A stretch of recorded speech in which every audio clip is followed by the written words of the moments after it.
compared to next week. Being a little dramatic, but the heat's going to be dramatic next week. We're going to see these temperatures skyrocket. We have record highs that are going to be moving into St. George, and so 107 is just really not even so bad compared to 113 and 114 like we're going to be seeing coming up pretty soon. But when you look out at that sky, it looks beautiful, nice and blue.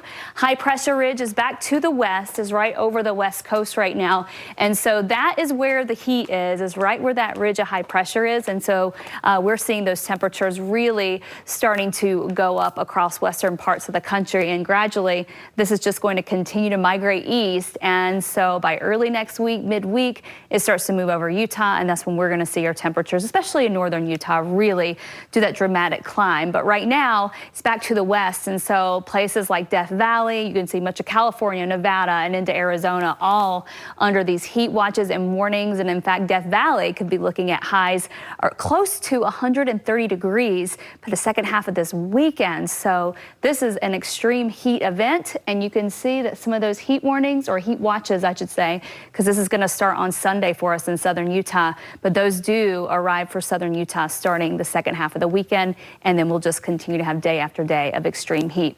So we'll track this high pressure system. It is a pretty slow mover, which is good because it means we have more days before the extreme heat gets here, but then when it gets here, it means it's going to be stubborn to move. And so here we are Sunday, and it's still not quite here yet. We're starting to see our temperatures go up. As it gets closer to us, our winds will pick up Sunday, and that does increase the fire danger. And then by Tuesday, it is almost right over us. We have highs almost at 100 in northern Utah. We have those highs anywhere from 110 to 114 in St. George. Wednesday, it's right over us. This is when our temperatures really spike. And then we go into Thursday and Friday, and it is just so slow to move. It doesn't really want to go anywhere. You can see by the end of Friday, there's a trough kind of setting up right here. And this potentially could start to squash that high pressure down going into next weekend, which would be helpful because then we could try to get our temperatures to moderate just a little bit. But for now, we're looking at a prolonged period of extreme heat. Fire danger is going up Sunday. The winds start to increase, especially across eastern Utah, southern Utah. Wind forecast Saturday is a little breezy in southwest Wyoming, but watch what happens on Sunday afternoon. Winds coming in from the west-northwest, gusts here to 45 miles an hour, but much of southern Utah, 35-mile-an-hour gusts. Same thing as you head towards Moab and southeastern Utah.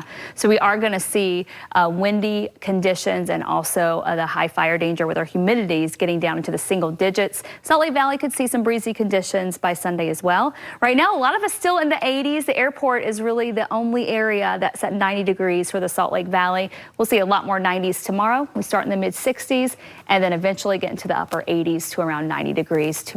So quick warm up again. Central Utah, low 90s for you with sunshine. Southern Utah, 108 tomorrow in St. George, 100 in Moab, and upper 80s for Panguitch.